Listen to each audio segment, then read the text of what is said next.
어른이 된다는 건 대체 뭘까요? 생각해보면요. 어쩌면 그건 세상에서 가장 가까운 존재, 바로 우리 부모님으로부터 건강하게 홀로 서기를 하는 것일지도 모르겠습니다. 오늘 그 심리적 독립을 향한 여정을 한번 같이 시작해볼게요. 참 이상하죠? 저도 다 큰 어른인데 부모님 앞에만 서면 나도 모르게 그냥 어린애가 되는 것 같은 기분? 혹시 느껴보신 적 있으세요? 아니면 혹시 내 연인이나 배우자와의 관계에서 그 갈등의 중심에 자꾸만 부모님 문제가 끼어들지는 않나요? 그리고 이게 어쩌면 가장 마음을 무겁게 하는 질문일 텐데요. 아, 나는 부모님의 기대에 부응하지 못했어 하는 그런 죄책감에 시달려 본 적은 없으신가요? 만약 방금 제가 드린 질문들 중에 하나라도 내 얘긴데? 하고 마음이 뜨끔했다면 괜찮아요. 당신은 혼자가 아닙니다. 이건 결코 여러분이 부족해서가 아니고요. 정말 수많은 어른들이 씨름하고 있는 아주 보편적인 과제거든요. 자, 그럼 이런 복잡한 감정들은 도대체 어디서 오는 걸까요? 그 뿌리를 한번 제대로 파헤쳐보기 위해서 첫 번째 주제로 넘어가 보겠습니다. 심리학에서는요, 이런 상태를 심리적 공생이라고 불러요. 말 그대로 부모와 자녀가 감정적으로 너무 깊이 얽혀서 마치 한 사람처럼 생각하고 느끼는 거죠. 이러면 내가 내린 결정이 정말 나를 위한 건지 아니면 부모님을 실망시키지 않기 위한 건지 막 헷갈리기 시작합니다. 이건 건강한 애착이 아니라 서로의 성장을 가로막는 의존 상태라고 할 수 있어요. 부모와 자녀가 융합되면 사랑은 통제가 되고 관심은 간섭이 된다. 와, 이 한 문장이 모든 걸 말해주지 않나요? 사랑이라는 이름으로 포장된 그 통제와 간섭이 우리를 얼마나 보이지 않는 감옥에 가둬왔을까요? 그런데 말이죠. 이 끈을 끊어내는 게 왜 이렇게 어려울까요? 그 가장 큰 이유는 바로 우리 마음속 깊이 자리 잡은 죄책감이라는 감정 때문입니다. 이제 그 죄책감의 실체를 한번 제대로 파헤쳐 보겠습니다. 내가 너를 어떻게 키웠는데, 이 말 한마디가 우리 어깨에 얼마나 무거운 짐을 지어왔을까요? 하지만 우리가 꼭 기억해야 할 게 있어요. 자녀를 낳고 키운 건 부모의 선택이자 책임이었지, 우리가 평생 갚아야 할 빚이 아니라는 겁니다.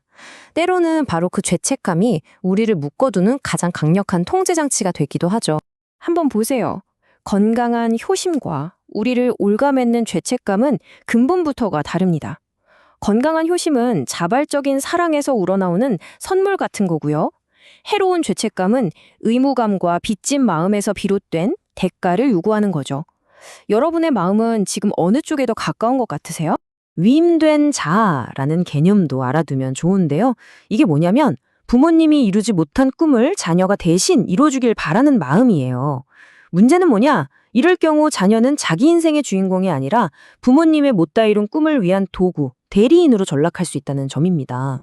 자, 그렇다면 이제 이 얽히고 설킨 실타래를 풀고 어떻게 나만의 길을 만들어갈 수 있을까요? 이제 이론을 넘어서 아주 현실적인 독립의 기술에 대해 이야기해 보겠습니다. 진정한 독립에는요, 정말 단단한 두 개의 기둥이 필요합니다. 첫째는 경제적 자유, 둘째는 관계의 자율성이에요. 다시 말해, 내 삶을 내 돈으로 꾸리고 내 인생의 중요한 사람들, 중요한 결정들을 스스로 내리는 거죠.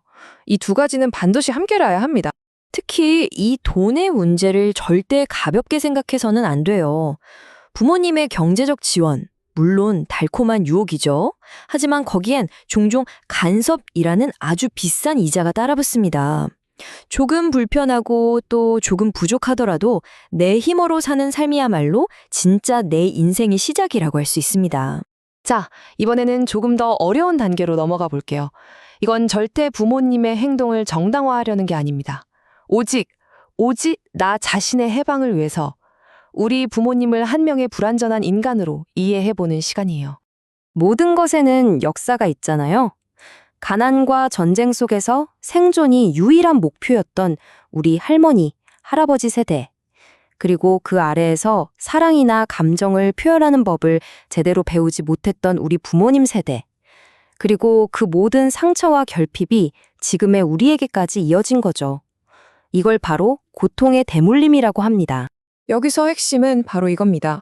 부모님을 이해한다는 게 그분들의 잘못된 행동을 용납하라는 뜻은 결코 절대로 아니에요. 단지 왜 나한테 저러실까 하는 원망에서 벗어나서 아, 저분들은 저렇게밖에 할 수 없는 분들이구나 하고 그분들의 한계를 인정하는 겁니다. 바로 그 순간 우리는 부모님이 언젠가 변할 거라는 헛된 기대로부터 비로소 자유로워질 수 있습니다. 과거를 이해하고 현재의 나를 바로 세웠다면 이제 미래를 향해 나아갈 시간입니다. 동등한 성인 대 성인으로서 부모님과 새롭고 건강한 관계를 맺는 법을 한번 알아보죠. 자, 구체적인 행동 계획 3단계입니다. 첫째, 오늘부터 당장 시작하세요.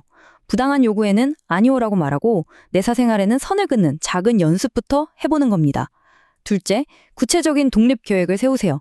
경제적으로 또 가능하다면 물리적으로 홀로서기를 준비하는 거죠. 마지막으로 가장 중요한 마음가짐입니다. 우리 부모님은 변하지 않을 것임을 받아들이고 이제부터 나는 아이가 아닌 한 명의 성인으로 관계를 맺겠다고 스스로에게 그리고 부모님께 선언하는 겁니다. 어쩌면 이 모든 여정의 최종 목표는 바로 이것일지도 모릅니다. 부모에게서 심리적으로 멀어지는 건 배신이 아니에요. 오히려 의존과 죄책감의 굴레에서 벗어나 한 명의 독립된 인간으로서 비로소 부모님을 온전히 사랑하게 되는 바로 그 과정입니다.